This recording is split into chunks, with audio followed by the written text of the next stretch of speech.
beautiful 75th edition Land Rover Defender. We did our full Radenso Ultimate package.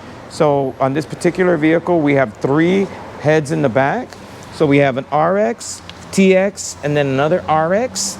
And then we'll show you pictures. Our rear radar receiver antenna lives behind the bumper. We actually had to remove the entire bumper to mount it right behind this section here. We'll show you some video pictures of that. On the front, love this green color and this like matte green. It just looks fantastic on this truck. We have 3 sensors also. So we have an RX, a TX, and another RX. So basically we get the best amount of coverage on the front of this vehicle.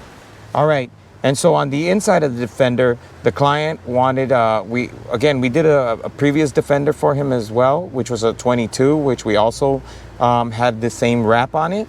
But now he got this 23 75th edition. So basically we relocated the system from that Defender to this Defender. In that vehicle, he also had it right here in this little cubby. So he wanted it kind of back and out of the way. You could still see it, but it's kind of hidden from view.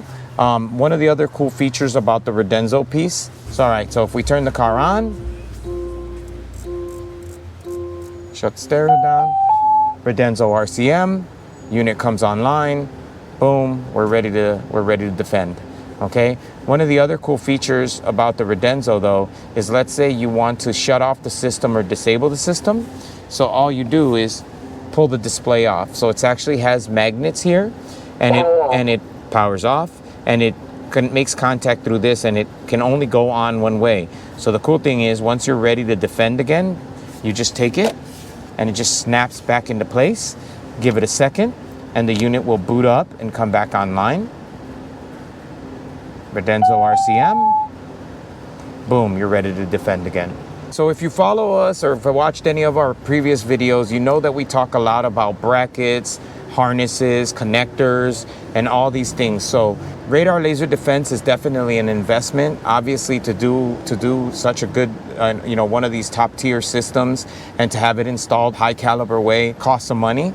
But the nice thing is you can move the investment from vehicle to vehicle. In this particular case, obviously we're moving it from Defender to Defender. So all the bracketry, all the cabling, everything moves exactly the way it did in the other vehicle. But by us making brackets and not modifying or cutting or doing anything like that to the original system, we could move it from this to a Lambo, to a Bentley, to a Toyota, to whatever car you wanted. So we have clients that we've moved the radar laser defense system 4 and 5 times. So, and the systems are updatable. So as long as the technology has not changed, we can still update the system and move it to your next vehicle. So even though it's a big initial investment up front, if you do that over time, over multiple vehicles, it ends up not being so much. All right, so that's just something to keep in mind when you think, oh, well, I don't want to spend the money for a full-blown integrated radar laser defense system. I'm just going to do one of the little portable stick-ons. But just understand that those portable stick-ons do not defend against laser. They do defend against radar because they alert you, but they do nothing for laser. No matter what they say on the box, if you don't have physical heads on the outside of the vehicle, not inside the vehicle, you are not protected. So don't be misled by the way they word things on the box for these portable detectors with they're laser sensing or laser receiving, but they don't have a countermeasure. They have no way to defend. So you have a false sense of security, and this is how you get yourself in trouble.